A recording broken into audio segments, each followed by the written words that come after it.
El tema de hoy que vamos a tratar va a ser sobre el proceso de alimentos y el trámite judicial. Entiendo que la propuesta que nos plantea la organización es sobre los factores eh, que se envuelven dentro del desarrollo del proceso judicial en materia de alimentos, ¿no? Es decir, el trámite judicial, los problemas que esto implica y cómo influencia en la duración del proceso, los factores de demora para que se resuelva un expediente, la carga procesal, ¿no? Respecto a los expedientes judiciales en general y de luego en materia de alimentos. Lo que vamos a conversar ahora es estos 4 puntos, que es la sesión, es lo que plantea la UDEAPOLIS. Uno es sobre la carga procesal, personal de despacho y cantidad de sentencias. Luego, las razones que retrasan el trámite de expedientes, decisión de los jueces y juezas en caso de obligados sean hombres o mujeres, y sanciones impuestas a jueces y juezas por retrasos en resolver.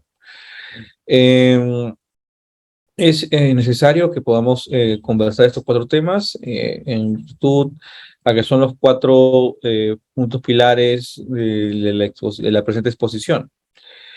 Vamos a iniciar con la primera tema, es sobre carga procesal, personal de despacho y cantidad de sentencias, ¿no? Aquí yo hago una cuestión previa porque, claro, siempre cuando se habla del tema de carga procesal, eh, lo entendemos como de manera muy coloquial, ¿no? Que es la sobrecarga de expedientes judiciales, ¿no? Pero también no hay que confundir también los términos, precisar, diferenciarlos con respecto a la carga procesal como figura procesal, ¿no? O sea, es un tema que hay que también diferenciar, ¿no? Entiendo que el enfoque de esta exposición es sobre carga procesal respecto a la sobrecarga de expedientes judiciales, ¿no? que adolecen los órganos jurisdiccionales. Pero esto no es óbice para poder conversar sobre la carga procesal como tal, ¿no? Aprovechando el tema que ha mencionado la organización, ¿no? Siempre es saludable, creo yo, conversar sobre esta institución interesante. Y luego, obviamente, vamos a tratar sobre la carga procesal que es en el sentido de la exposición, ¿no? Pero algo muy breve, el tema de la carga procesal, si se entiende como un concepto doctrinario, ¿no? Eh, Debemos entenderla siempre como un poder, ¿no? Como un poder que tiene el justiciable para poder realizar una actividad, ¿no? Dentro de un plazo determinado, cuya cuyo acto u omisión tendrán consecuencias jurídicas y procesales para el interesado o para el sujeto que está legitimado para realizar un acto procesal. Eh, Esto es una cuestión muy previa, porque la idea de la exposición, ¿no? O sea, que me permitía hacer esta diferencia nada más por cuestiones técnicas, pero el tema de la exposición va a recaer sobre todo sobre la carga procesal, es decir, de los expedientes, ¿no? La cantidad de expedientes, la sobrecarga de expedientes judiciales, y es aquí donde nos vamos a centrar. Primero es sobre el personal del despacho judicial, ¿no? Si uno se basa en el reglamento de funcionamiento del modo civil corporativo de la litigación oral, que ha sido aprobada por el Poder Judicial por resolución administrativa, podemos dar cuenta cuál es el personal del despacho judicial, ¿no? ¿Quiénes son? En este caso, esta es una referencia, obviamente. Tenemos 2 áreas, ¿no? El área jurisdiccional y el área de apoyo al órgano jurisdiccional. Aquí, dentro del área jurisdiccional, tenemos el juez o jueza de paz letrado, el juez especializado y el juez superior. Eh, y también tenemos al apoyo al órgano jurisdiccional, que es el secretario judicial, que vendría a ser el especialista legal, el asistente judicial que sería el asistente del juez, el archivo modular, que cumple una función importante en el litigio, ¿no? Es donde se guardan los expedientes que no están en el archivo definitivo, pero que están como archivo, con archivo provisional, ¿no? Y el notificador, que también cumple una función indispensable, sobre todo que en el emplazamiento, ¿no? De las resoluciones judiciales o de los actos procesales, pero también sobre la duración del proceso.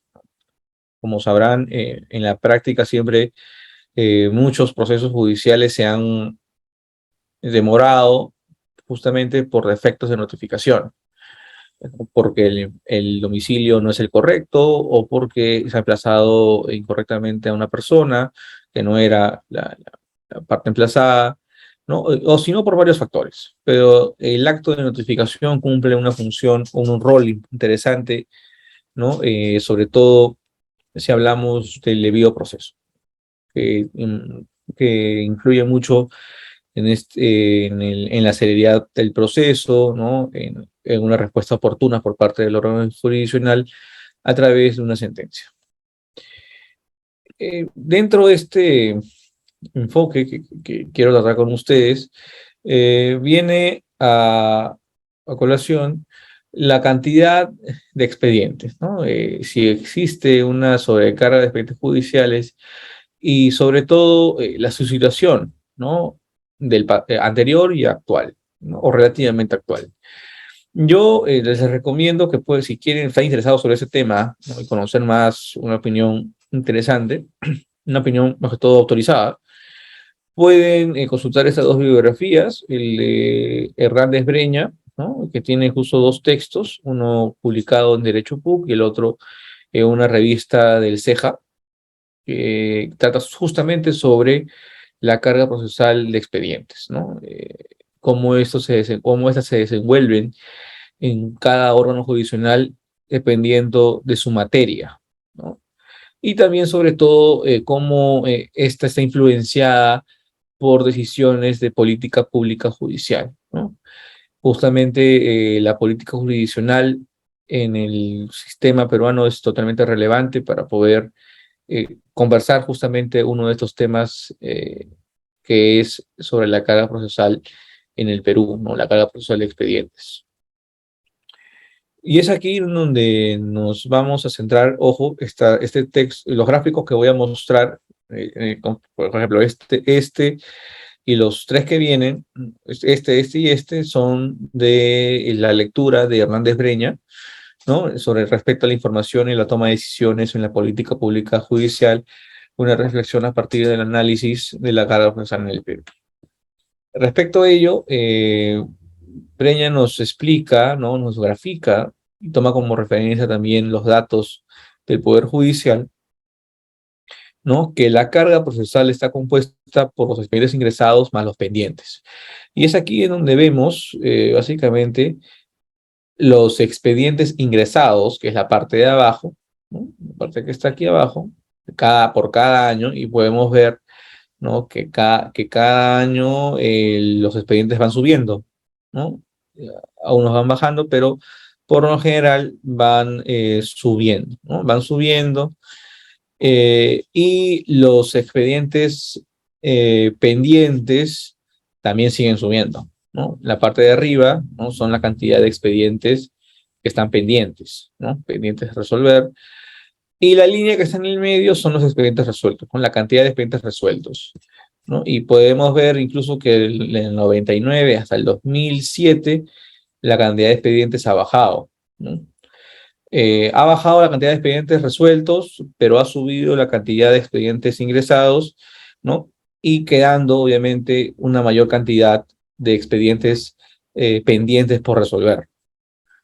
Entonces, este gráfico nos ilustra respecto a una de las razones, ¿no? De la carga procesal de expedientes que han ingresado, que han sido resueltos y que están pendientes hasta el año 2007, ¿no?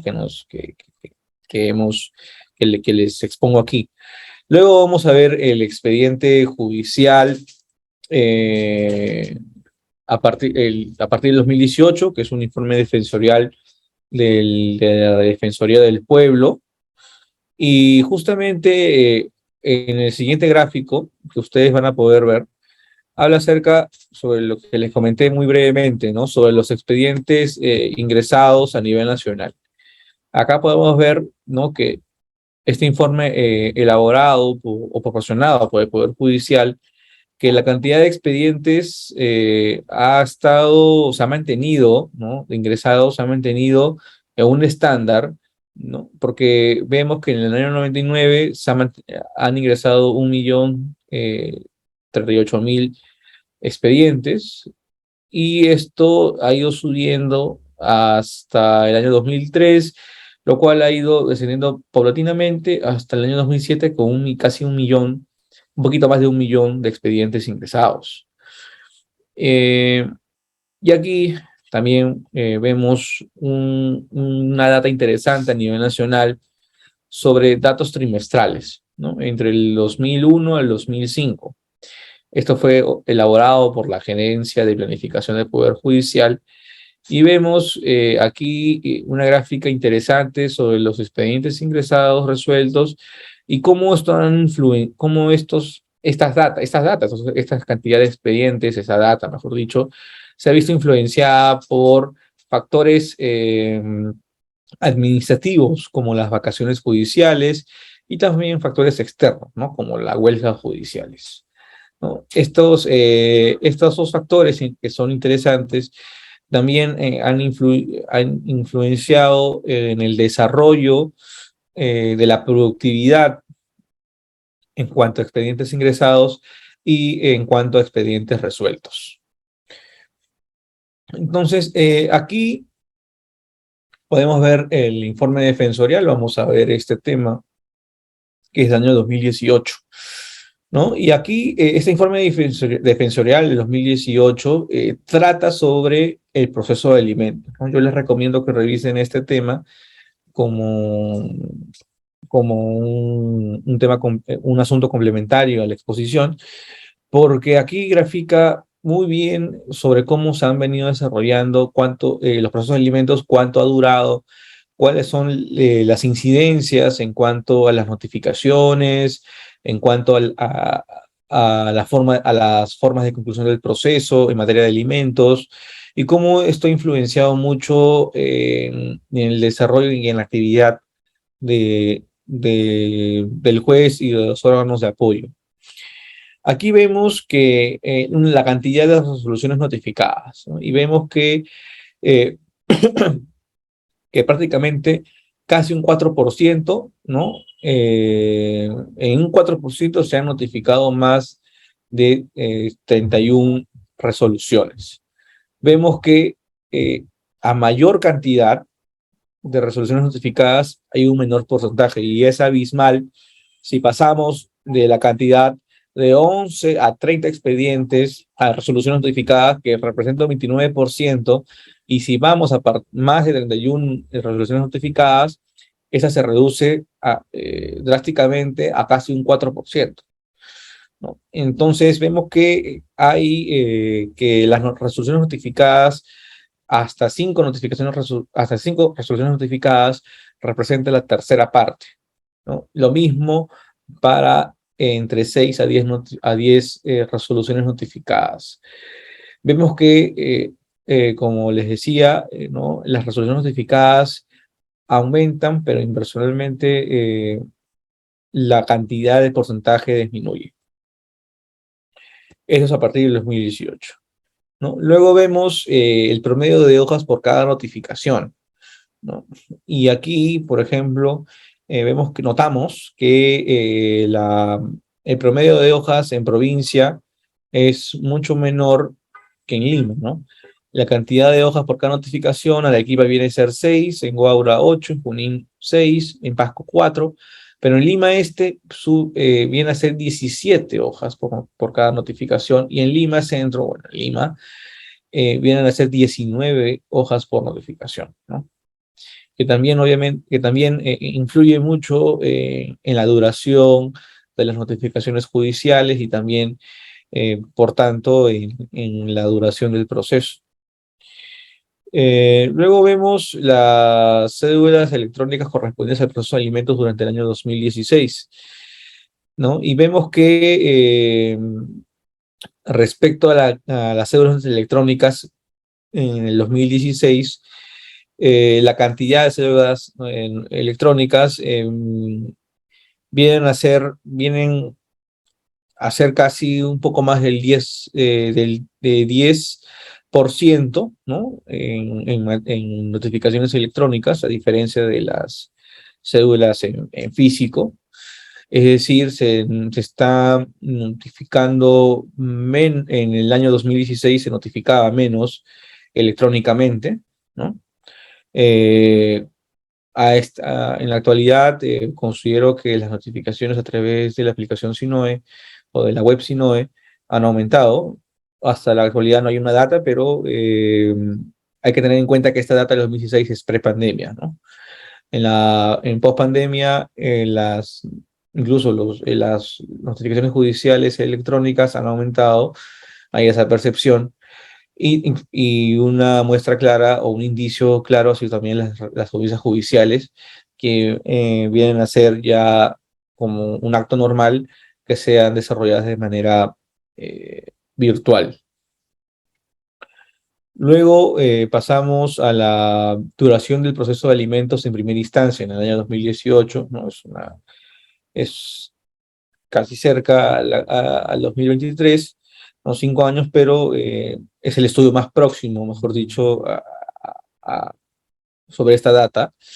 Y vemos que la duración del proceso de alimentos en primera instancia, ¿no? Hay una cantidad de días.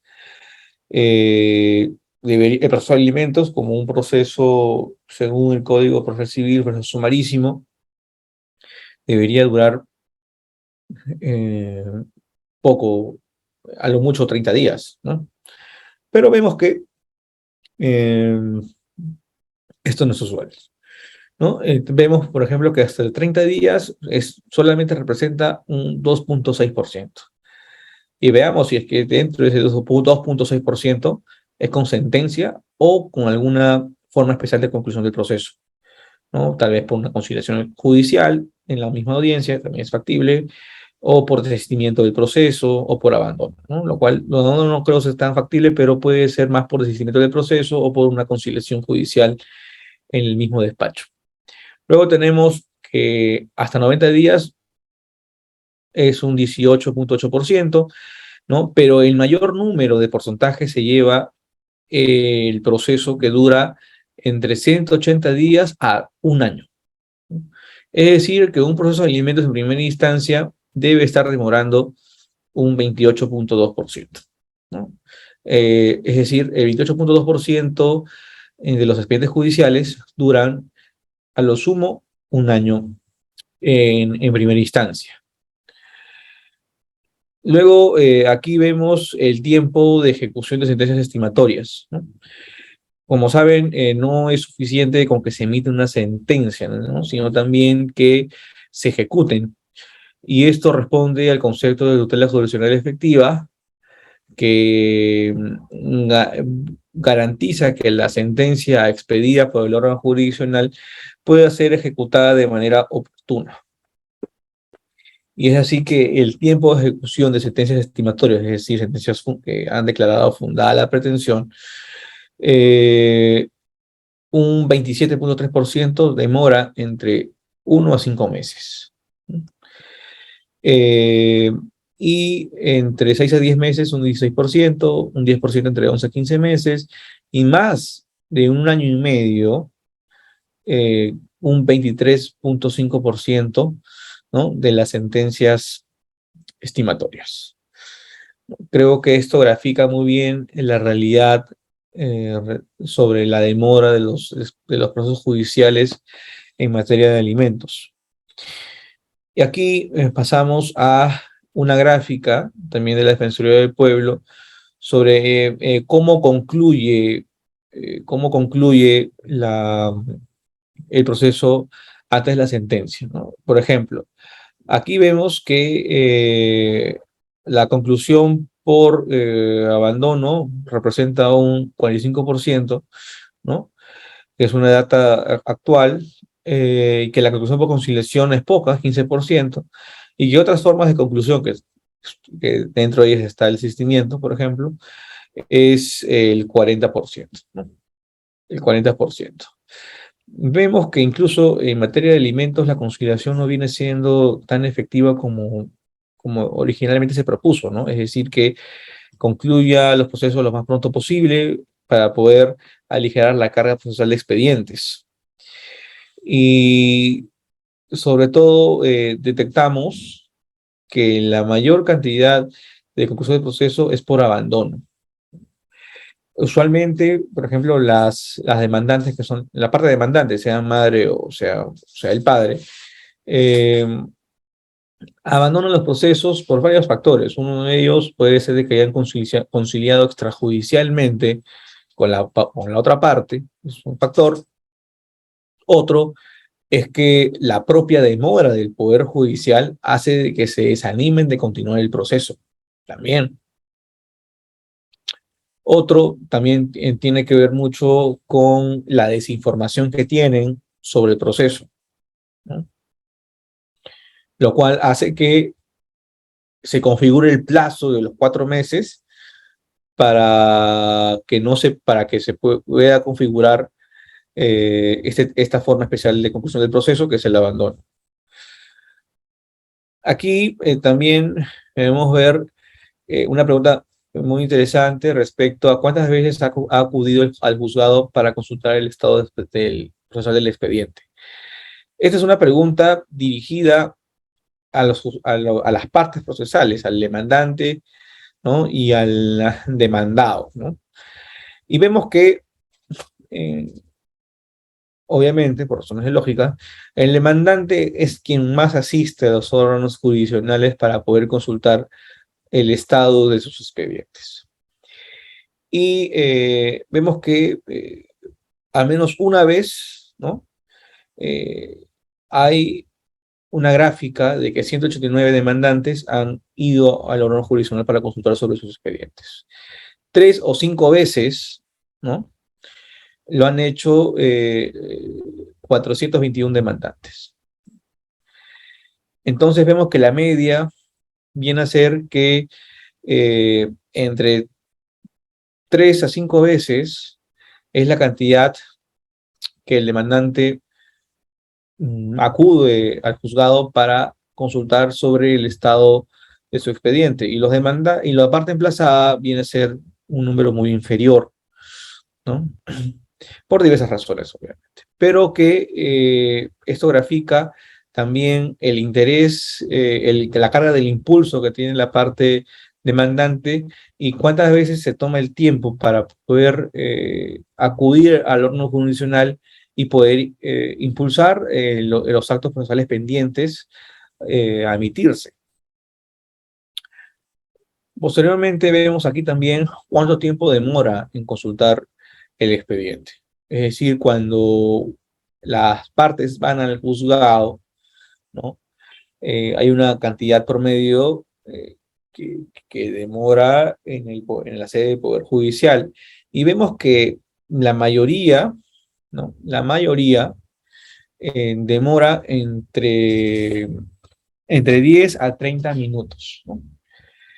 La mayoría demora, e incluso no tan mayoría, pero sí una cantidad interesante, es que algunos se demoran más de 1 hora. Y claro, a veces cuando uno va a consultar sobre su expediente, quien nos atiende es el asistente judicial o el secretario judicial o el especialista, y este toma nota, ¿no? Del número de expediente, de las partes, para consultar en el sistema o para consultar al juez. Mm, el tiempo, a veces, la cantidad de media hora es porque hay una cola de los justiciables o porque a veces el órgano jurisdiccional, el órgano de apoyo, como el asistente o el secretario, no han llegado a tiempo o han faltado y tienen que esperar tiempo. O también, como en los casos de más de 1 hora, es porque hay que recoger partes judiciales, ¿no? Un oficio dirigido a SUNAR, un oficio dirigido a la reniega, hay que esperar que el juez suscriba el oficio, ¿no? O poder impulsar un acto de diligencia como oficiar a un laboratorio si hablamos en materia de impugnación de paternidad, ¿no? Cuestiones de índole administrativa, pero también de índole procesal. Y vemos que en todo caso que en la mayoría de los expedientes, en la mayoría de los litigantes se demoran más entre 11 minutos y 30 minutos. También hay que ver en materia de alimentos, ¿no? La parte demandante y la parte demandada, ¿no? ¿Quiénes lo constituyen? Hombre y mujer, por ejemplo. Vemos que las mujeres demandantes consultan más su expediente por internet que los hombres, ¿no? Y que, por ejemplo, las, que los demandados no suelen consultar mucho por internet sus expedientes, ¿no? Que es un tema también, una data para la reflexión. Pero sobre todo hay que ver si es que al momento de consultar por internet se ha dificultado el acceso a ello, ¿no? Porque recordemos siempre que actualmente viene a ser una barrera al acceso a la justicia, creo yo, el acceso al Internet, ¿no? La restricción al Internet, ¿no? Como una barrera al acceso a la justicia. Ya no, ya antes era, y aún sigue siendo, obviamente, el tema del idioma, el tema económico, el tema de la educación, el tema social, pero también ahora viene a ser el acceso al Internet, también como una barrera de acceso a la justicia. Y vemos aquí que un 32%, la tercera parte, ha tenido dificultades al consultar su expediente por Internet. Y ahí hay que ver, también pueden ser varios factores, ¿no? El tema de la calidad de Internet que tiene la parte interesada, o también porque ocurre a veces la página web del Poder Judicial colapsa o está en mantenimiento, ¿no? Que también son varios factores que dificultan el acceso al expediente por Internet. También vemos que respecto a la comunicación del juez con las partes en virtud de su lengua originaria, ¿no? Su lengua originaria, por ejemplo, hablamos del quechua, hablamos del aymara, ¿no? Y vemos que la tercera parte, un 33%, los jueces, ¿no? Se comunican directamente con las partes con su lengua originaria, ¿no? Por ejemplo, un 4% cuenta con un intérprete, ¿no? O incluso el personal del órgano jurisdiccional habla la lengua originaria, ¿no? De las partes. Eso es usual más en provincia, en la parte del sur, en la parte de la selva, ¿no? Que incluso hace unos meses, semanas incluso, se había emitido una sentencia en quechua, ¿no? Muy interesante. Pero esta es una data que nos ilustra que al menos la tercera parte de los órganos, de los jueces, se pueden comunicar en la lengua originaria de las partes, ¿no? Pero que también casi por ahí un 29% de los jueces no pueden comunicarse en la lengua originaria. Y ahí también va a ser un tema interesante que puede ser también un factor, o es un factor, del retardo de la duración del proceso, sobre todo cuando las partes buscan una entrevista con el juez, ¿no? Hay una dificultad de transmisión en la transmisión del mensaje, de la preocupación, ¿no? Y obviamente esto hace que la carga de impulso no pueda satisfacerse al 100%. Luego vemos el tema de la cantidad de jueces y juezas al 2016, ¿no? Vemos que en materia de familia, ¿no? Son 162 jueces especializados, y que obviamente es una cantidad mínima a comparación de otras especialidades como la civil, laboral, penal, mixto. ¿no? Es un tema también a tratar porque en materia, en sede de corte superior, es lo mismo, es el número, la especialidad en materia de familia es menor y en la Suprema de igual forma. Vemos también, ¿no? En los expedientes a cargo y sentencias emitidas por los jueces y jueces entrevistados. Vemos, por ejemplo, que los jueces tienen un promedio de 1.573 expedientes a su cargo, pero que expiden sentencias a una cantidad de 42 sentencias por mes, a un promedio de 42 sentencias por mes. En cambio, las juezas tienen mayor carga de expedientes a casi 1.948 casos, con un promedio de sentencias expedidas por mes de 54.7 sentencias, ¿no?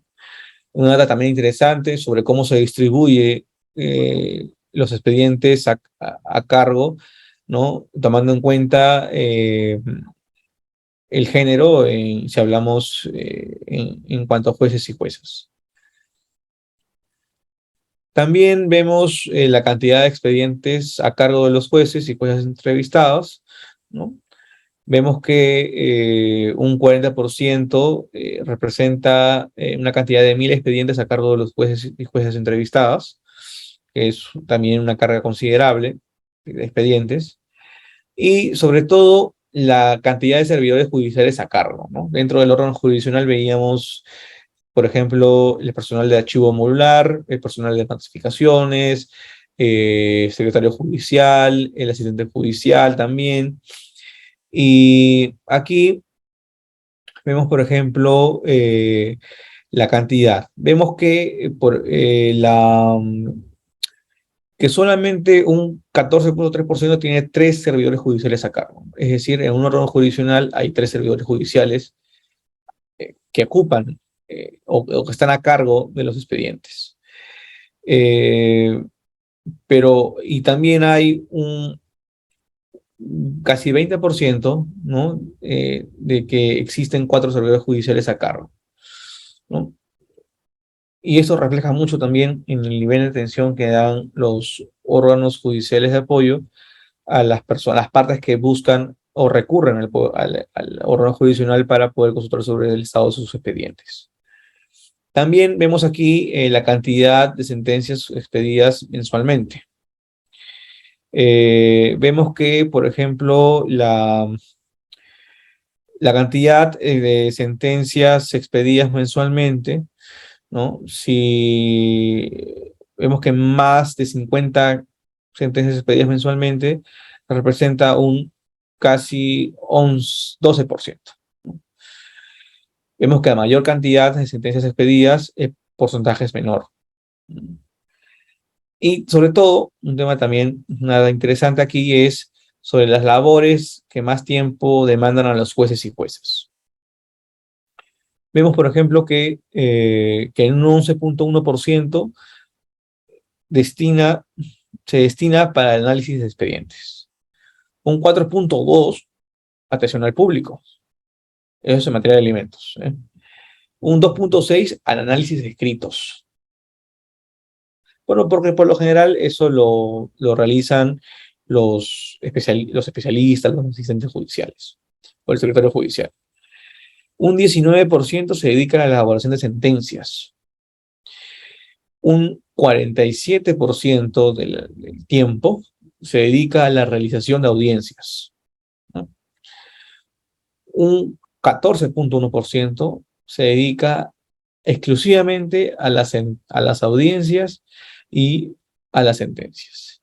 Y un 0.3% del tiempo se dedica al retorno del cargo de notificación, cuando hay defectos en el emplazamiento del acto procesal. Vemos aquí que el mayor tiempo se gasta, se invierte en la realización de audiencias, ¿no? En lo cual, con el módulo corporativo y también con los nuevos implementos que se están realizando en el Poder Judicial, Se busca que el juez se centre más en en las audiencias y en la sentencia, porque la parte logística lo puede hacer el asistente o el secretario judicial, ¿no? Para poder darle un tiempo de calidad a los casos cuando el juez dirige una audiencia o cuando está próximo a emitir una sentencia previa revisión.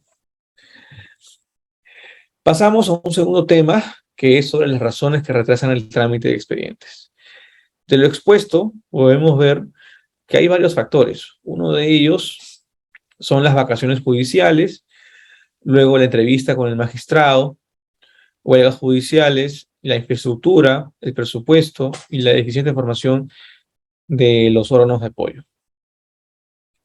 Por ejemplo, sabemos que respecto a las vacaciones judiciales, en los meses de febrero, los jueces se encuentran de vacaciones y dejan a encargado a otros jueces de su misma sede, ¿no? Pero para realizar actos de mero trámite, no para realizar algún tipo de audiencia o para emitir sentencia. Solamente para notificar o para cuestiones de mero trámite, para dar cuenta de un escrito, ¿no? O peticiones o actas de petición de las partes que no tienen mayor relevancia más que impulsar el proceso, por ejemplo. Y esto es un factor que también retrasa la duración del proceso, el trámite en los expedientes judiciales en materia de alimentos. También tiene que ver mucho con las huelgas judiciales, ¿no? La huelga judicial también es un factor externo que perjudica, que perjudica el trámite de los expedientes, sobre todo porque estamos hablando de una pensión que va a ser dirigida al menor alimentista. También tenemos el factor de la infraestructura, ¿no? Un factor también que aún adolece el sistema, pero que ha ido mejorando con nuevas inauguraciones de nuevas sedes. Y también tiene que ver mucho el presupuesto, ¿no? El presupuesto destinado al Poder Judicial para poder contratar a mayor personal, para poder inaugurar nuevas sedes judiciales. Y sobre todo, un tema interesante es sobre la formación de los órganos de apoyo. A veces, por desconocimiento, ignorancia o por no consultar a alguien especializado dentro del órgano jurisdiccional, eh, los órganos de apoyo dan a veces una mala información a los justiciables que no conocen el derecho y que indirectamente puede retrasar en la duración del mismo, ¿no? Y por lo tanto se ve insatisfecha la carga del impulso procesal.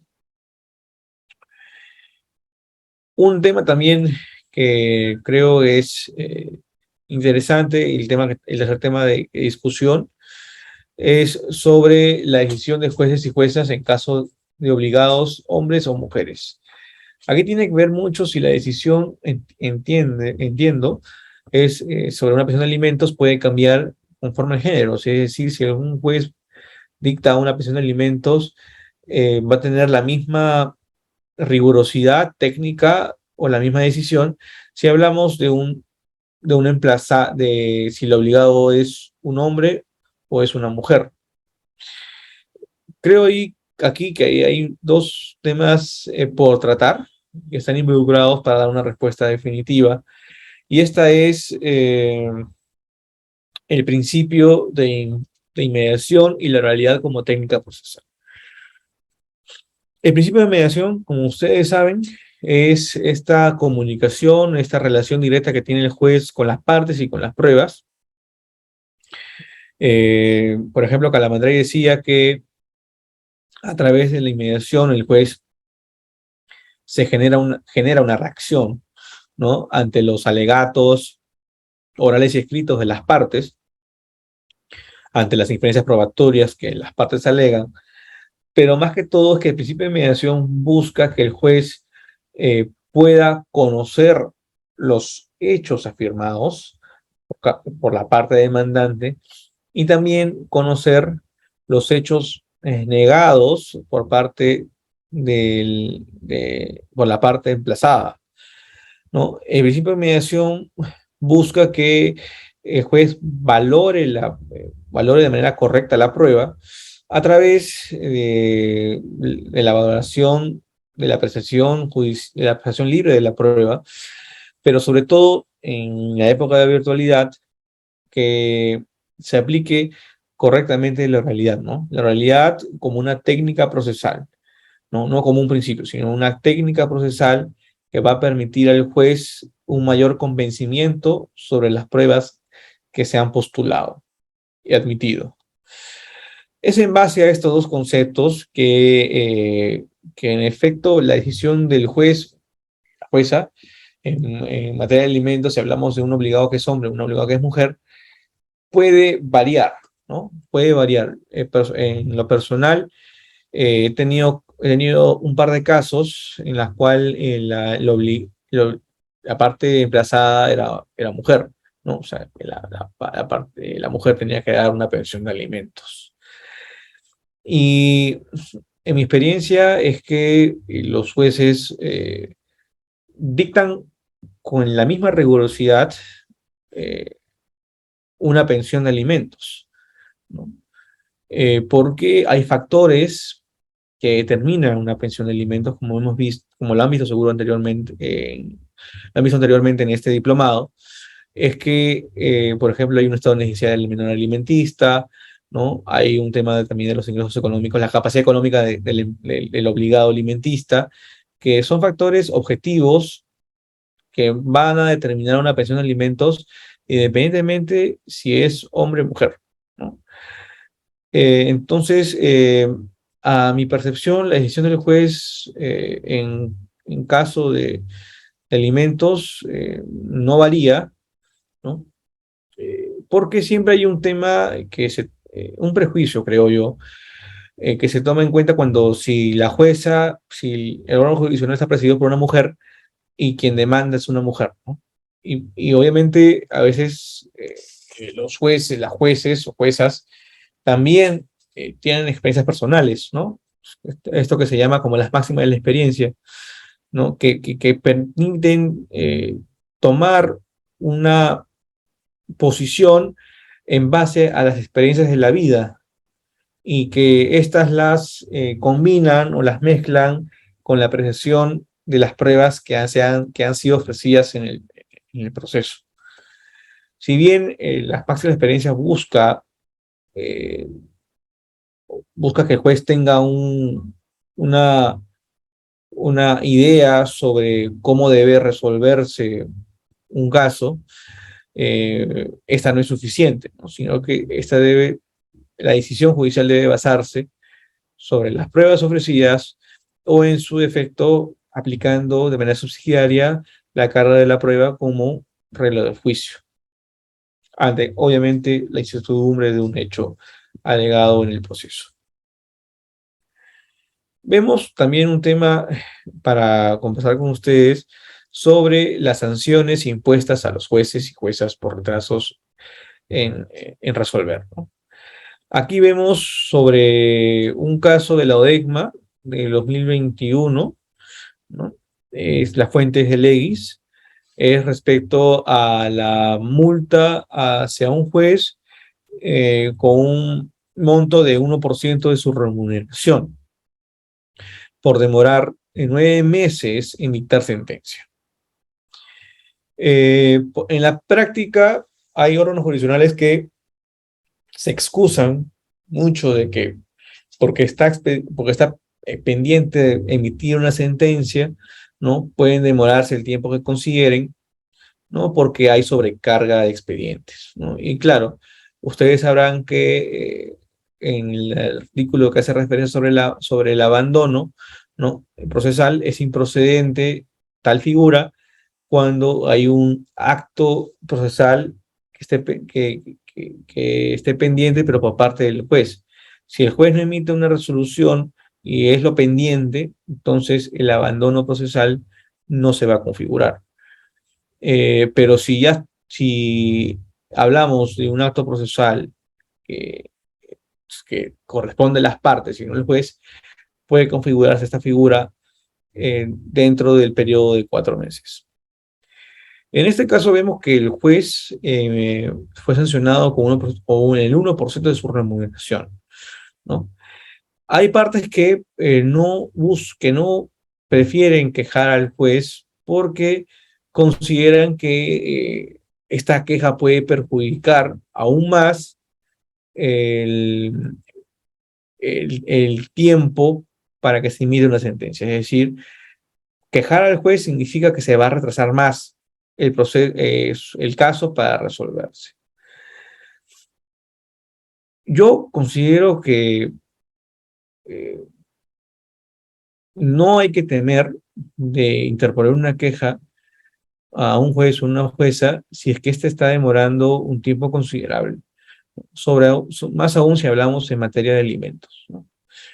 El tiempo estimado, ustedes ya lo han visto en las gráficas de la Defensoría del Pueblo, puede, en un caso de primera instancia, puede demorar un año a lo sumo, pero si estamos hablando de una audiencia de conciliación que se ha desarrollado a los 2 meses de la demanda y luego van a pasar, como en este caso, 9 meses para emitir una sentencia, sería una negligencia grave por parte del juez, ¿no? Un deber que no está cumpliendo y que eso obviamente está configurado como una falta disciplinaria, ¿no? Y eso lo podemos ver en la ley de carrera judicial, ¿no? La ley de carrera judicial que va de manera conjunta con la ley orgánica del Poder Judicial, en la cual faculta al Poder Judicial de facultades disciplinarias para los jueces en caso cometan alguna falta disciplinaria.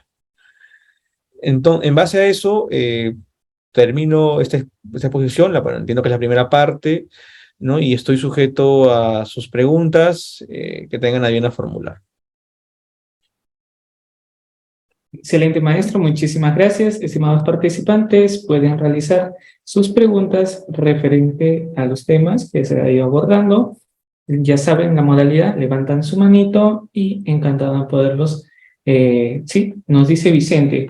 Doctor, la demora también ocurre porque se puede notificar al demandado porque es escurridizo, no se logra ubicar.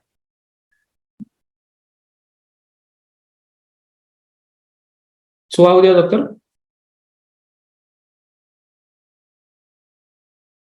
Disculpen. Claro, un factor determinante también viene a ser cuando, no, cuando la parte demandante está inubicable, ¿no? Cuando el domicilio es incierto. Y es uno de los factores también del retraso en el trámite judicial de proceso de alimentos, porque el trámite puede volverse una pesadilla, ¿no? Veamos, por ejemplo, cuando el domicilio es incierto y el juez tiene que notificar por edicto, ¿no? Y esta notificación por edicto judicial puede demorar muchísimo. Y luego, si es que la parte incluso no contesta dentro del plazo, se tendrá que nombrar un curador procesal. Y eso aún más alarga el proceso, porque la parte emplazada a través del curador procesal pues ejerce su derecho de defensa y el juez prefiere, ¿no? Que de tomarse ese tiempo para que para que la parte emplazada pueda ejercer su derecho contradictorio, que en lugar de que el proceso avance y que la parte emplazada no esté debidamente notificada, ¿no? Son criterios de cada juez y que puede ser incluso también determinante en la duración. Ahora, también veo aquí que participante Luis Ramos, ¿no? Pregunta si el domicilio de la RENIEC no existe y la sentencia ordena que se notifique en la RENIEC. A ver, eh, acá vemos que en la sentencia de alimentos, estamos hablando de materia de alimentos, La, una sentencia de alimentos como tal no notifica que se emplace a la parte emplazada, ¿no? Que se notifica en la RENIEC, no, sino que en el emplazamiento, el domicilio de la RENIEC, si no existe, ¿no? Debe notificarse a través de una resolución judicial. La sentencia es para emitir una decisión sobre el fondo, no para un acto de trámite procesal, ¿no? Excelente, doctor. Muchísimas gracias. Damos pase a Julio. Estimado Julio, ¿puedes activar tu audio? Adelante, por favor. Gracias por activar tu cámara. Estimado Julio, ¿puedes activar tu audio? Listo. Hola, Adelante. hola, buenas noches. Sí, sí le escuchamos. Tengo una consulta para el doctor Rubén González. Doctor, ¿hay algún link especial como para poder hacer seguimiento por internet en cualquier proceso de alimentos? Gracias.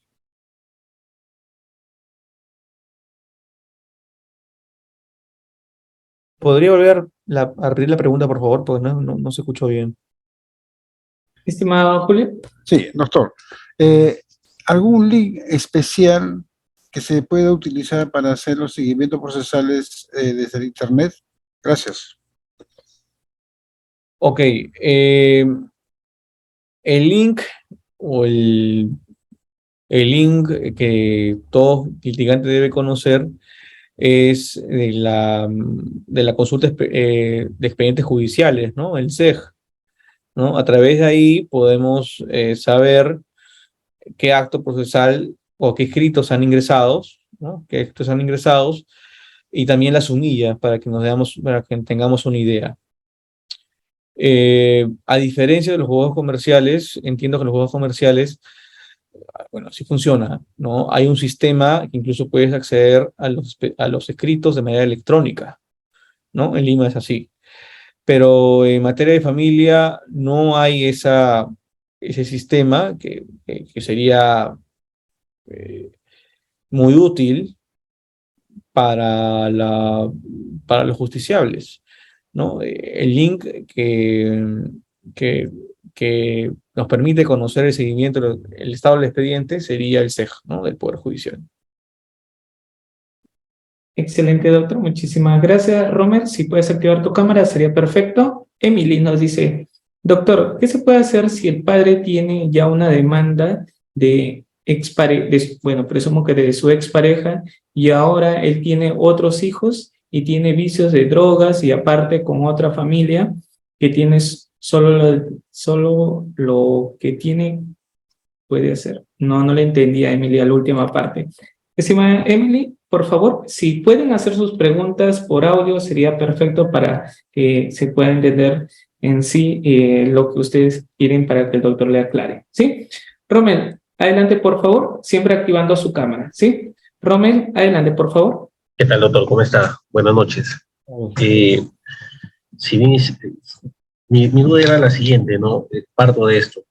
Si bien el proceso de alimentos es un proceso muy cotidiano dentro de los procesos civiles, y uno de ellos parece que la problemática resulta al momento de notificar al demandado, ¿no? A veces por la dirección no sabemos dónde vive, incluso cuando vamos a consultar el DNI de la persona, tampoco figura un domicilio, pero en ese domicilio el señor ya no está viviendo, ¿no? Pero mi duda era, ¿qué opina acerca de la nueva ley que cambió algunos artículos del proceso de alimentos? Si es que revisando la ley 31464, con las cuales se da la facultad, pues, ¿no? A la demandante para poder notificar vía WhatsApp, correo electrónico, algún número de celular, hasta por Messenger, si es que la memoria no me falla, es lo que señala esa norma. Eh, ¿Habría algún perjuicio para que pueda de repente anularse un proceso, digamos, para la formalidad prescrita que la notificación debería hacerse al domicilio del demandado, pese a que existe una ley? Esa es mi duda. No sé si me dejé entender, doctor. Sí, claro. Te refieres a la ley 31464, ¿no? Esta ley que modifica normas que regulan el proceso y sobre todo en función al interés superior del niño. A ver, respecto a la notificación por WhatsApp, eh, me parece que esto ya es acertado, ¿no? Si no, hay que ver la directiva 7-2020, que ya lo regulaba, la notificación por WhatsApp.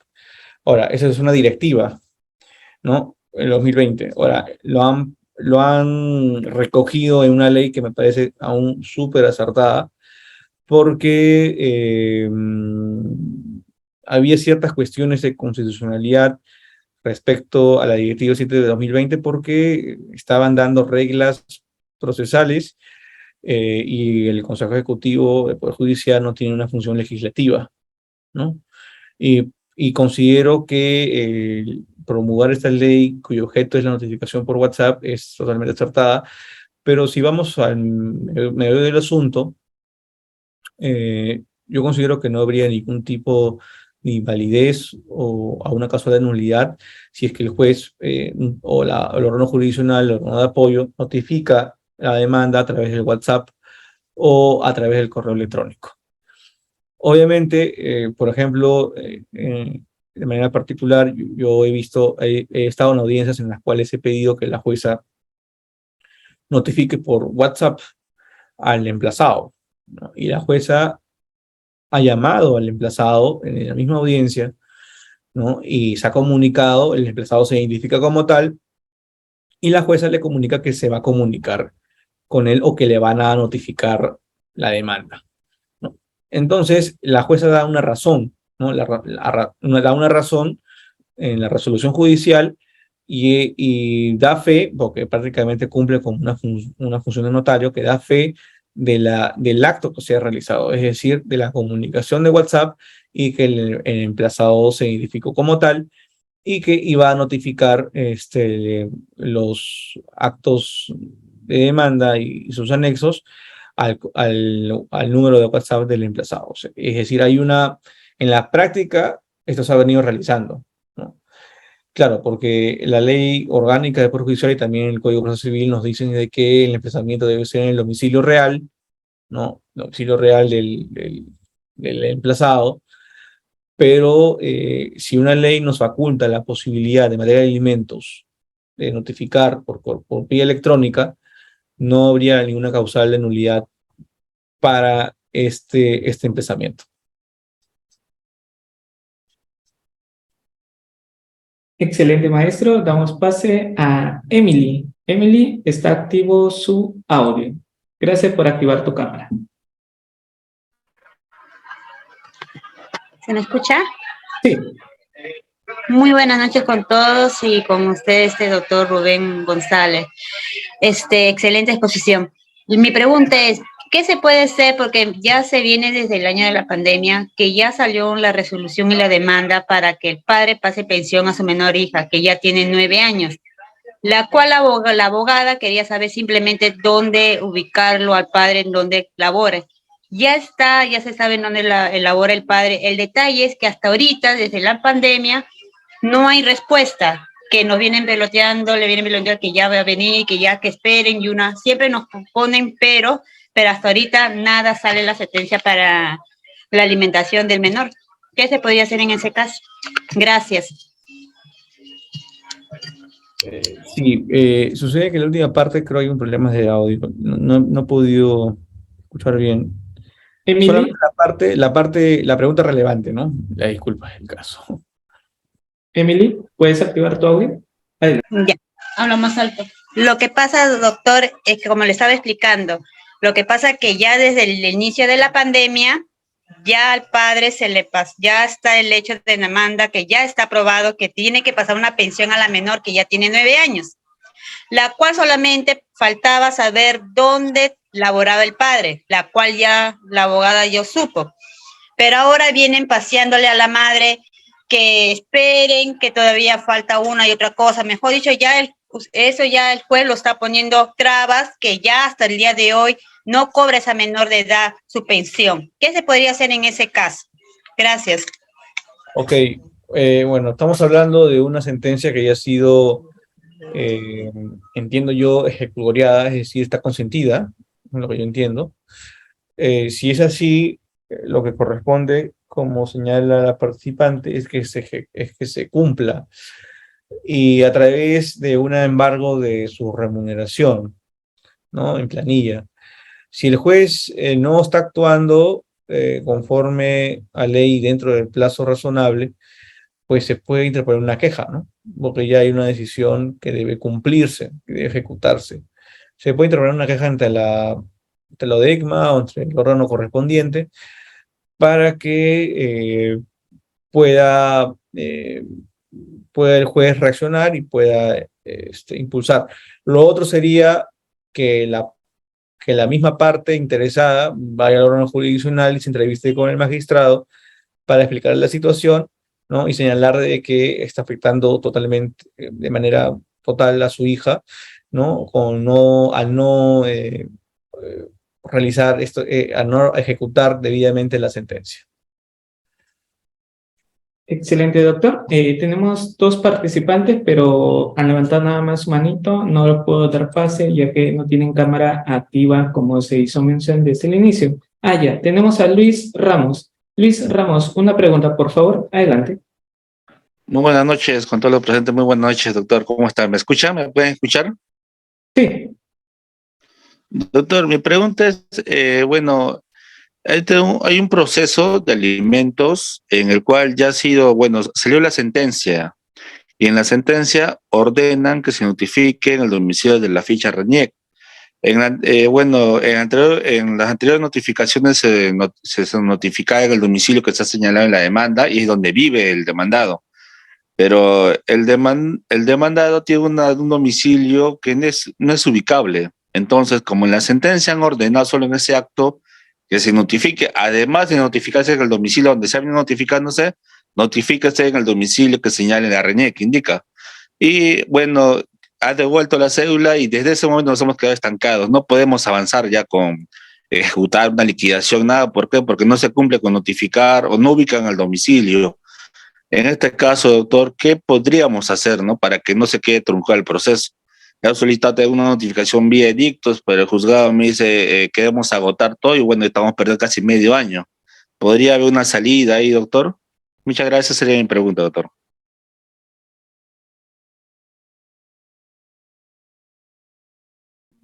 Bueno, acá hay un tema, entiendo que es una sentencia, entonces me parece, si hay una sentencia, si ya había una sentencia, es lo que entiendo que en este caso,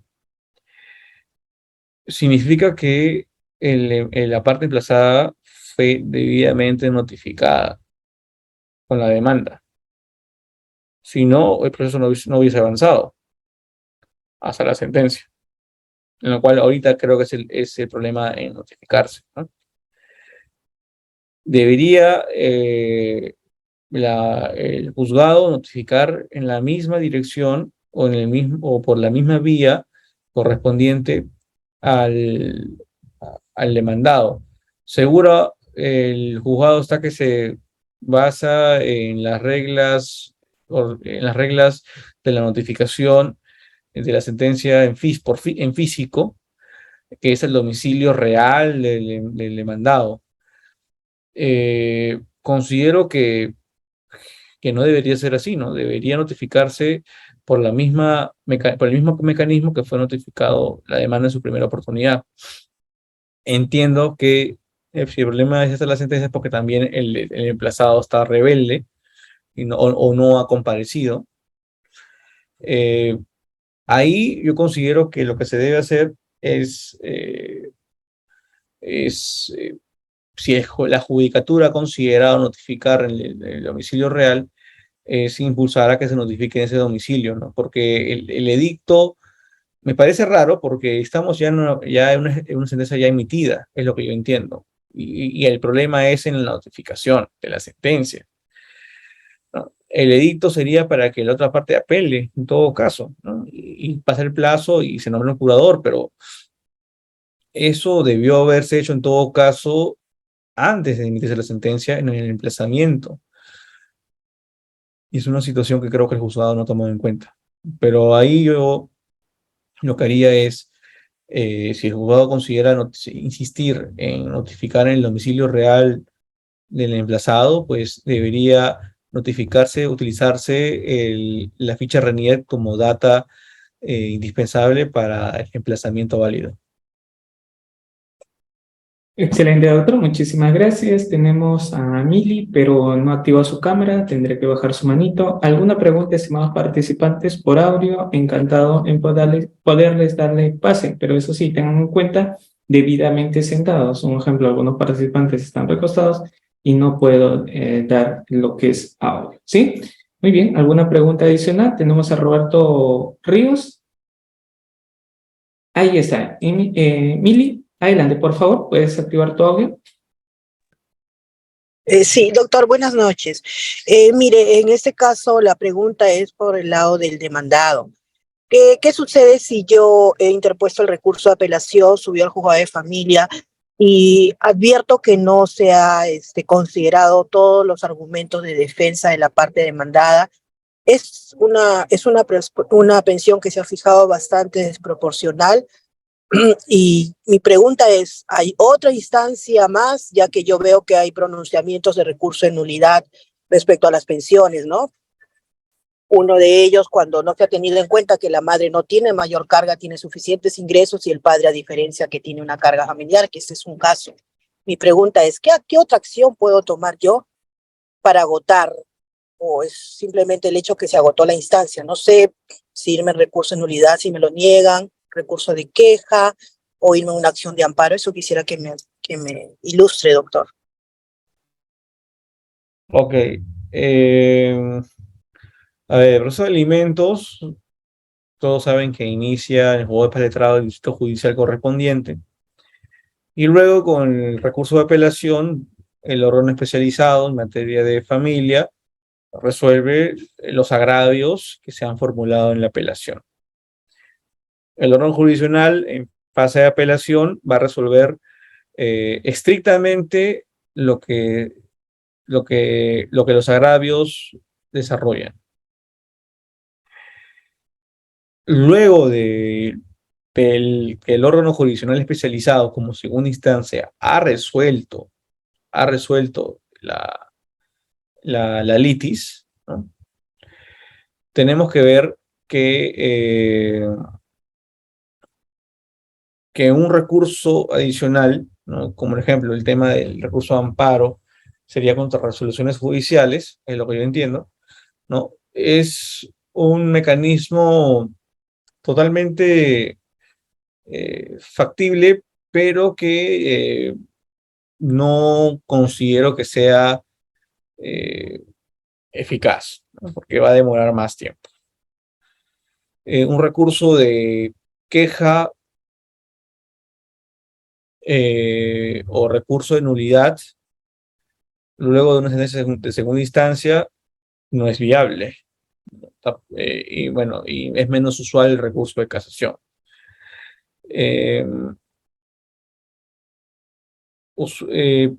Considero que lo que se puede hacer en todo caso ahí es un mecanismo para poder resolver el caso de manera adecuada, sería pues entrevistarse con el órgano jurisdiccional especializado que está como segunda instancia. Un mecanismo adicional como recurso de queja sería contra el juez, pero ante la ODECMA, ¿no? Recuerde que el recurso de queja también procede cuando se declara improcedente la apelación, ¿no? Cuando el órgano de primera instancia niega la apelación y se procede a un recurso de queja por defecto pero el otro es la queja contra el juez. Entonces ahí es donde ya es un tema más administrativo. El recurso de nulidad no procede en proceso de alimentos, y el recurso de casación es lo menos usual que se recurre en ese tipo de materia. Excelente, maestro. Damos pase a una participante que sale con el nombre Juan. Adelante, puedes activar tu audio. Bienvenida. Doctor, buenas noches, muy amable, sino que está con el nombre de mi esposo, la laptop. Una consulta, En primer lugar, agradecerle por su ponencia, excelente, doctor. Gracias por compartir sus conocimientos. La pregunta es esta, doctor. Yo tengo un caso para hacer un incremento de pensión de alimentos, pero resulta que no tengo nada que acredite a qué se dedica el padre de la niña. ¿Qué puedo hacer, doctor?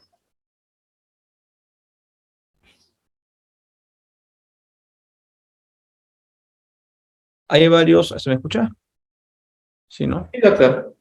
Eh, a ver, hay varios factores que determinar. Entiendo que acá el problema es sobre los ingresos económicos del padre y cómo determinar su capacidad económica, ¿no? Sí. ¿Aló? Sí, doctor. Sí. Sí. Eh, Sí, doctor. No sabemos a qué se dedica el padre. ya, ok. Ajá. Ya, ok. Bueno, un factor determinante es, por ejemplo, revisar en Sentinel. Hay un reporte Sentinel que es interesante, que da la data de la información financiera del emplazado, ¿no? Les cuesta 20 soles, 25 soles si es detallado, 20 soles general, información general, pero el reporte Sentinel es una buena fuente de información para saber el historial financiero y crediticio de cada persona. También puede servir mucho los registros de su NEDU, de su salud, para determinar la capacidad económica, ver también sus ingresos, bueno, inferir los ingresos que tiene. Eh, y también está la información en SUNAT y en sus registros públicos, ¿no? Si hablamos de registros públicos, algún bien mueble, inmueble que tengan a su nombre. Si hablamos de SUNAT, si es que tiene ROC 10 o si es gerente de alguna empresa o un negocio personal que permite inferir, ¿no?, que tiene capacidad económica y sobre todo que hay una certeza en los ingresos económicos que ayuden a sacar una deducción lógica sobre esos ingresos. Excelente, doctor. Damos pase a Jessica Rojas. Adelante, por favor. Muchas gracias, doctor, por el pase. Doctor, buenas noches. Tengo una consulta. Sí, disculpe que regrese nuevamente al tema de la notificación por WhatsApp. No me quedó claro un punto. Si bien la ley 31464, al modificar el tema del Poder Judicial, indica que sí se puede notificar al correo y al WhatsApp, esto puede hacerse desde el escrito número 1. Yo coloco la dirección que señala en la RENIEC y también puedo colocar adicionalmente el correo electrónico y el número de WhatsApp allí, o sería durante el proceso, una vez que ya haya iniciado. Sí, es una buena pregunta. Lo más recomendable es que sea en la demanda, ¿no? En un otro sí, se puede poner los datos y fundamentar por qué, ¿no? No solamente es poner los datos en base a la ley, lo cual faculta el juez, obviamente, pero también es recomendable el justificar el por qué considera que se debe notificar por correo electrónico o por WhatsApp. Si es factible, mejor hacerlo más pronto y no durante el proceso otra vez, o durante el trámite del proceso a través de otro escrito, ¿no? Excelente, doctor. Vamos a dar pase a Iván Arias. Estimado Iván Arias, bienvenido. Buenas noches. Buenas noches, doctor. No sé si se me escucha. Sí, se le escucha. Doctor, una consulta. En un proceso de alimentos, ¿no? En la que hay una sentencia ya eh, lista, ¿no? Entonces, se puede también, en ese proceso de alimentos, se puede también pedir el embargo de un bien vehicular, en este caso de un vehículo, o todavía esperar un tiempo prudencial, porque estamos esperando que el obligado pues cancele y todavía no paga ninguna pensión. ¿Qué hacer en ese caso? ¿Esperar todavía un tiempo prudencial o ya puedo de una vez pedir que le embarguen su carro?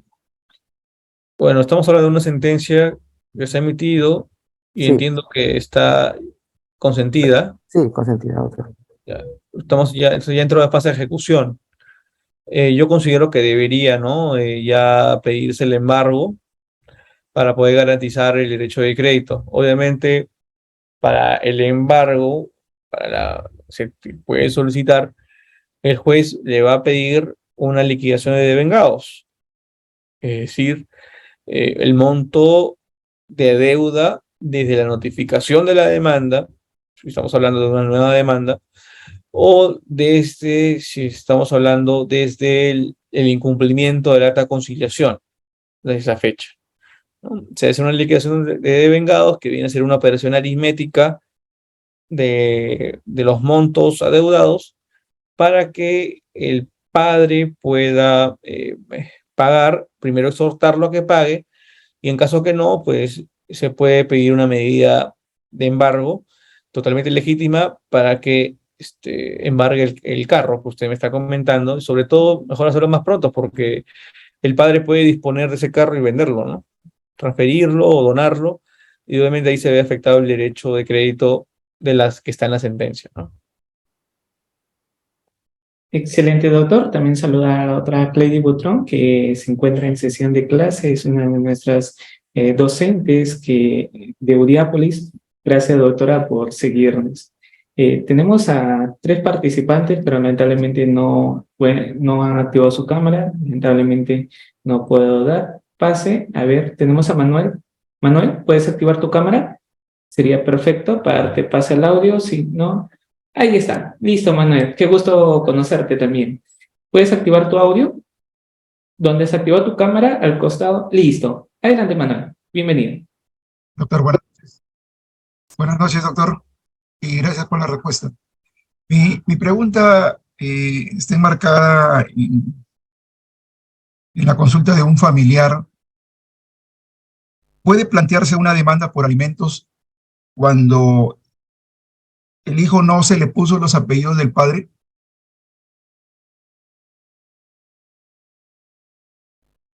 O sea, la madre le colocó sus apellidos, pero, o sea, o sea, el padre no lo reconoció, pero quiere plantearle una demanda por alimentos. Claro, a ver, aquí estamos hablando, estimado Manuel, a ver, la madre tiene toda la legitimidad o como, tutora del menor, como representante legal del menor, de que el padre que ella considera biológico deba cumplir con una pensión de alimentos. El proceso correspondiente sería el proceso de impugnación, no, de paternidad extramatrimonial, ¿no? De filiación extramatrimonial. Este proceso es un proceso único en el cual la madre primero va a pedir que se declare la filiación, la declaración de paternidad extramatrimonial entre el padre y el hijo, y una vez terminado esa filiación biológica, el juez podrá determinar una pensión de alimentos. Eso se puede hacer en una misma audiencia, ¿no? En la audiencia, el padre y el menor alimentista tendrán que hacerse la prueba de ADN, que es sangre y saliva, ¿no? Y luego el laboratorio dará un resultado. Luego de eso, lo que hace la judicatura es correr traslado de esas pruebas para que las partes puedan expresar el derecho que corresponda, ¿no? Lo que consideren conveniente. Pueden expresar lo que consideren conveniente y luego el juez va a emitir una sentencia, ya teniendo la certeza de que existe una relación de filiación entre el padre, o mejor dicho, entre el obligado alimentista y el menor alimentista.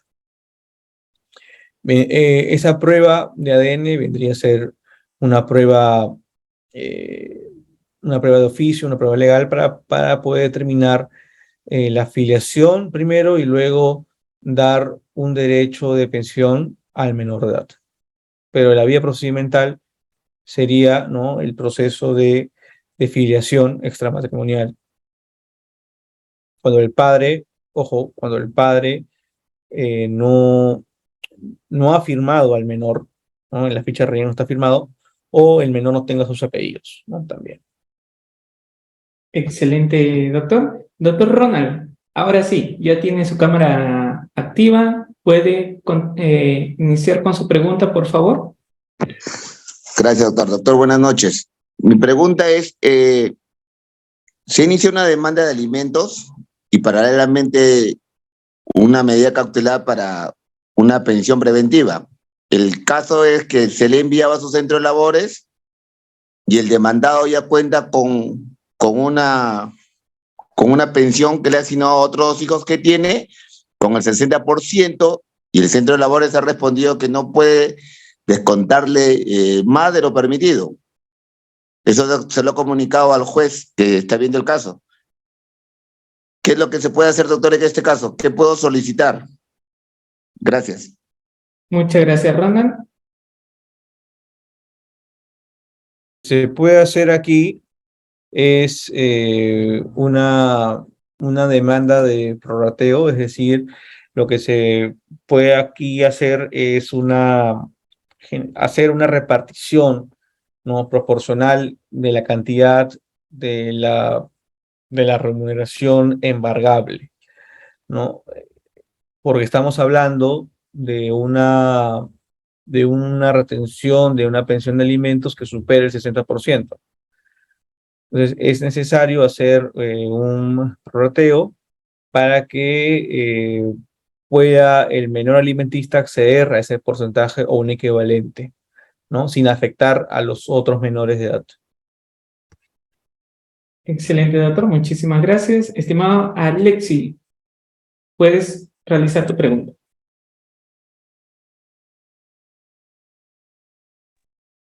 Listo, Alexi. Está activo tu audio. Alexis, tu micro. ¿Sí? Tu micrófono está hacia arriba. Perdone. Ahora sí, ¿me escucha mejor?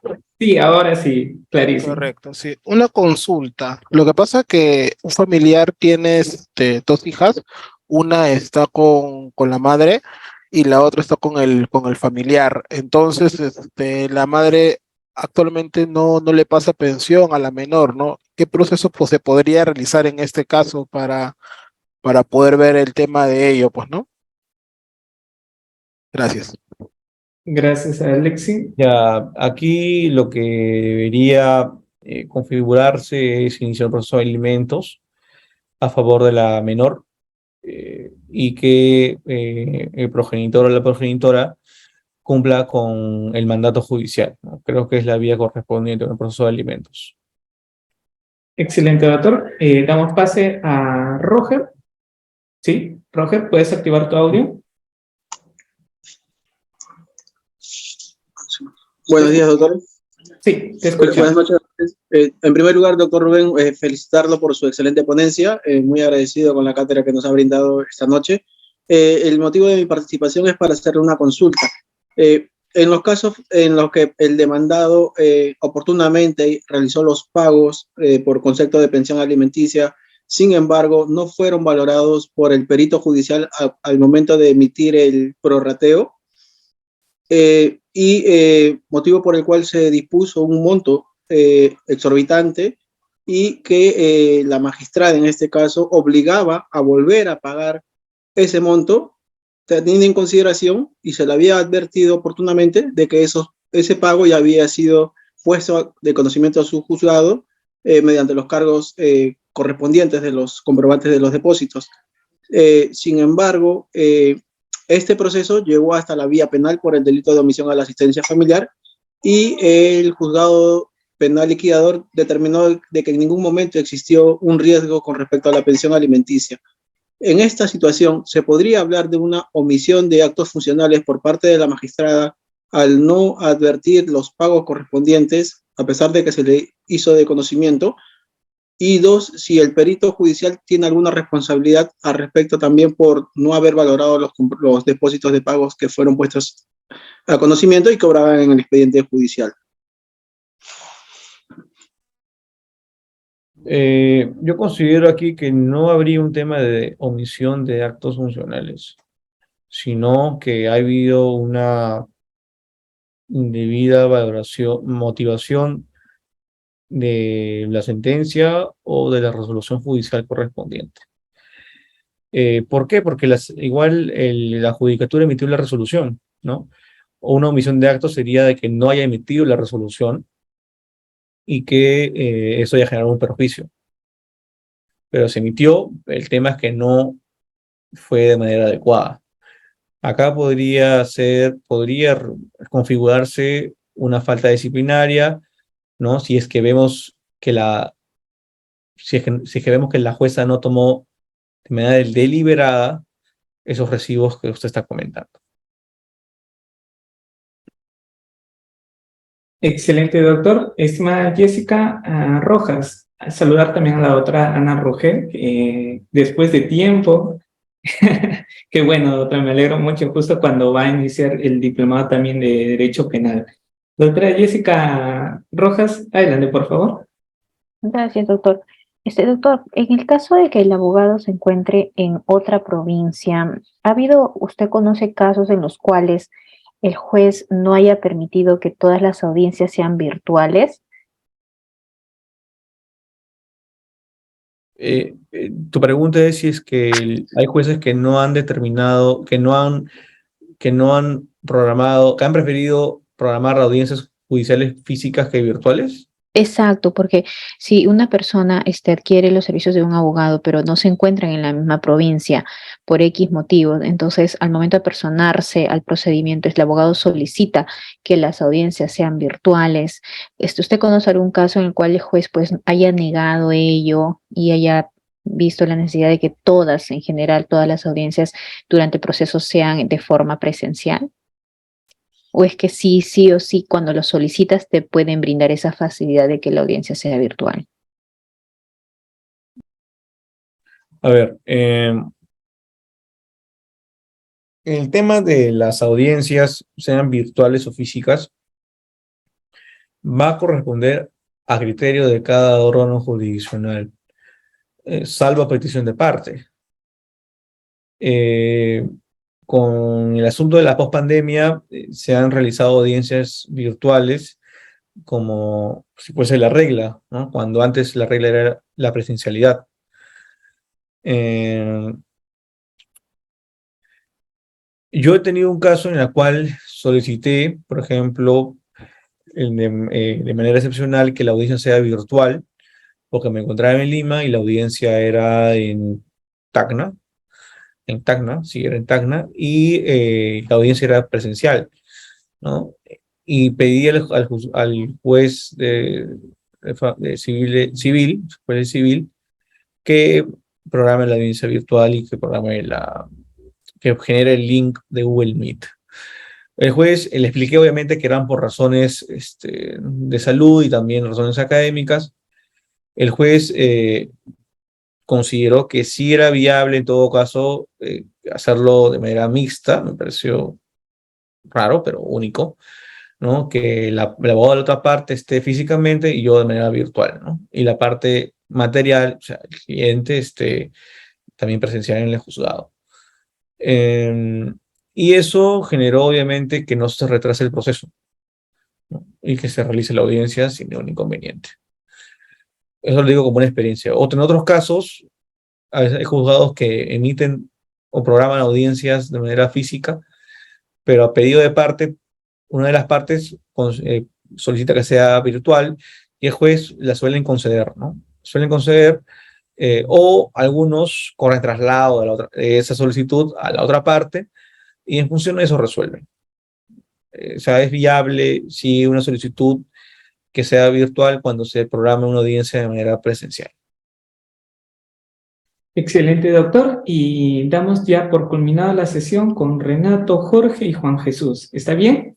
Estimado Renato, adelante. Una pregunta, por favor, ser concreto. Gracias. Gracias. Doctor, buenas noches. A ver, una liquidación ya fue aprobada ya fue aprobada ya. Yo sí me he personado y entonces al hacer lectura del expediente verifico que hay o existe depósitos judiciales que no han sido tomados en cuenta. En ese sentido, presenté un escrito indicando, ¿no?, la revisión de los depósitos judiciales o la revisión de la pericia. El juez me responde indicando que es improcedente porque ya pasó el plazo, debí haber observado su oportunidad. Pero como yo recién me había personado al caso, no pude hacerlo. En este caso, doctor, ya no se puede hacer nada si ha habido bueno, no han tomado en cuenta los depósitos judiciales y ha sido aprobado, ya no se puede hacer nada. ¿Qué mecanismo podemos usar? ¿O qué, no sé, qué escrito presentar para que nuevamente lo revise y salga otra pericia nueva? No sé si se me entendió, doctor.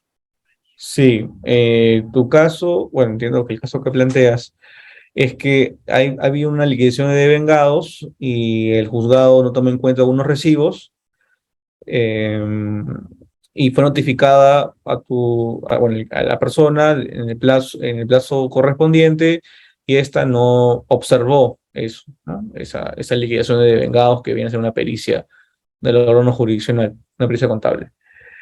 Y lo que planteas es si es que existe algún recurso para poder, de alguna manera u otra, observar esa liquidación de devengados.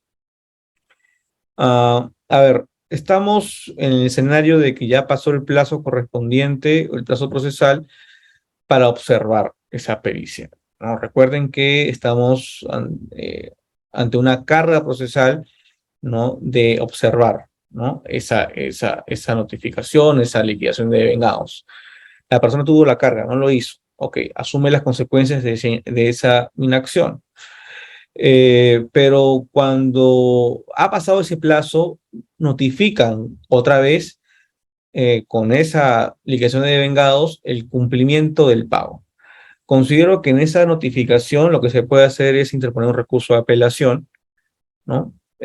Apelar, para que pueda ser, y argumentar el por qué, ¿no? El tema de que no se tomó en cuenta los recibos que usted señala, y que puede ser objeto de revisión. Sería el único mecanismo, porque pedir que se observe, que no o señalar que no se tomó en cuenta esos recibos en la primera instancia, o sea, es decir, en esa valoración que hace el juzgado de paz letrado, pues sería innecesario, ¿no? Porque el juzgado va a considerar de que ya pasó el plazo. Pero considero que una alternativa, la otra, sería interponer recurso de apelación, pero también va a ser tampoco seguro, ¿no? Que pueda que sí o sí se pueda revocar. Va a ser objeto de análisis del juzgado de segunda instancia.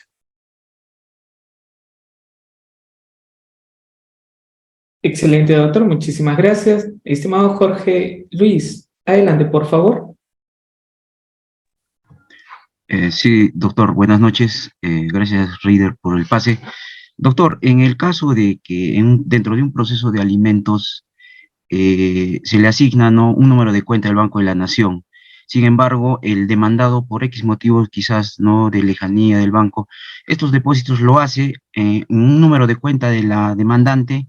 ¿Son válidos? ¿Son válidos a tomarlos en cuenta también, doctor, para una liquidación quizás? Depositar, ¿no?, en otro número de cuenta, no en el Banco de la Nación. No es adecuado, pero sí es válido, ¿no? Sí es válido, porque eso va a permitir hacer la operación aritmética correspondiente y cuadrar las fechas, sobre todo, al momento de hacer la liquidación definitiva.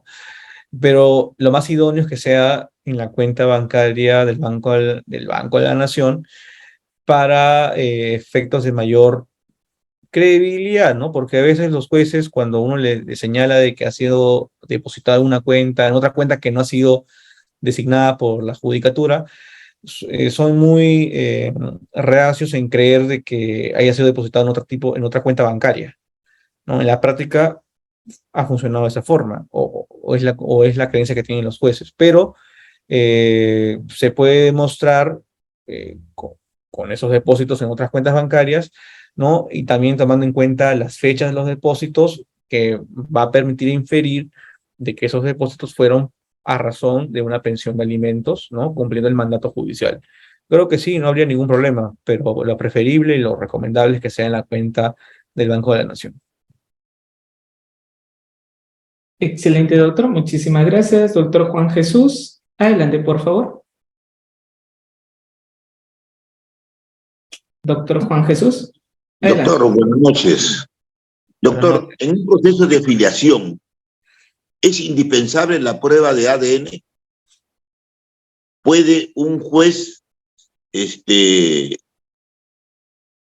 sentenciar que se reconozca a un niño sin haber realizado la prueba de ADN?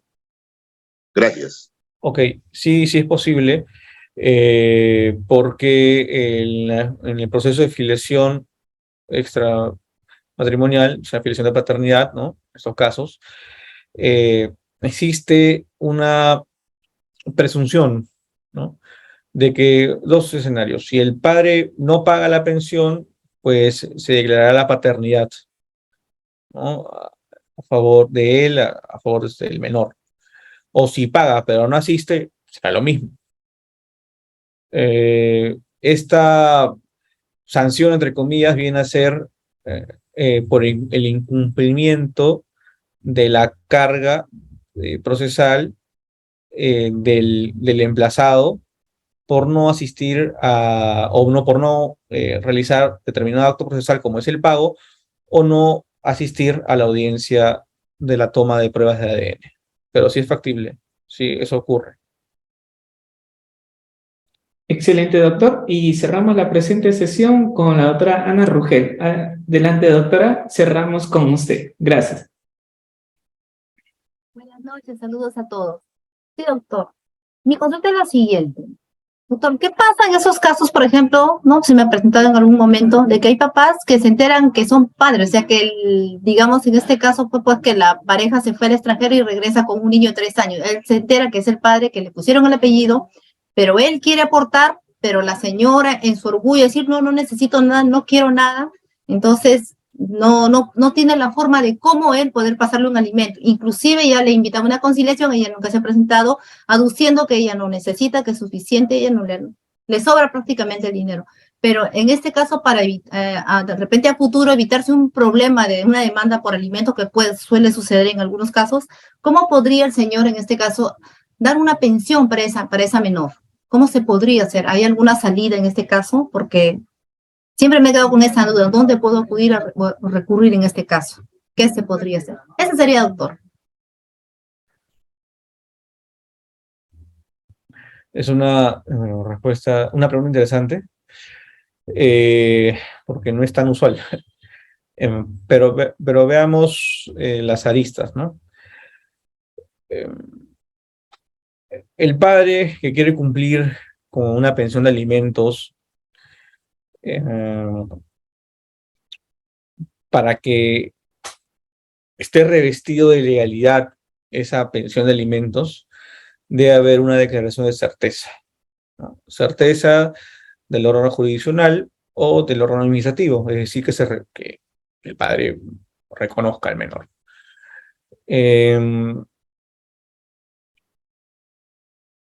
Hay dos mecanismos que yo puedo encontrar ahora. Uno sería, pues, una consignación judicial, que es factible. Es decir, que el padre, bueno, que la persona, que no es padre legal, el padre biológico, entiendo, puede hacer una consignación a favor de la madre, ¿no? En virtud de que es la representante legal del menor. Una consignación judicial, ¿no? Que es factible. Y otra que sería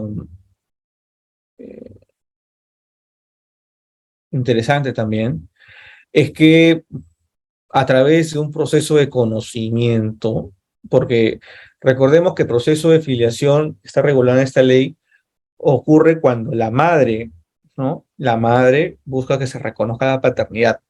No está mentalizado en un escenario al revés, como es lo que nos plantea la doctora, ¿no? Yo considero que otro mecanismo sería, y a esto voy, en que a través del proceso de conocimiento, ¿no? Porque el proceso de conocimiento, la única pretensión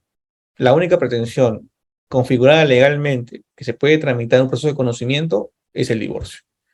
Las demás, por casuística, por jurisprudencia, por ejemplo, indemnización, no hay un artículo del Código Procesal Civil que diga que indemnización se tramita en la vía de conocimiento, ¿no? No lo hay.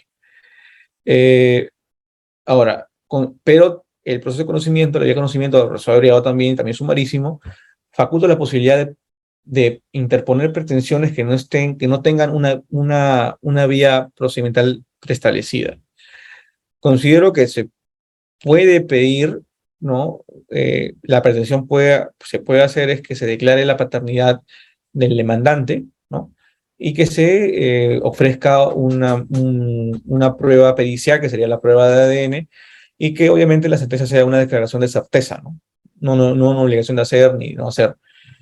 Pedir que el padre el demandante sea declarado padre, ¿no? A través de un proceso pleno, sea en sumarísimo, abreviado conocimiento. De referencia creo que sería abreviado, porque en sumarísimo hay que ver si es que hay determinadas pruebas que se pueden actuar, ¿no? Habría que ver muy bien la complejidad, pero considero que el padre puede utilizar esas herramientas del proceso civil para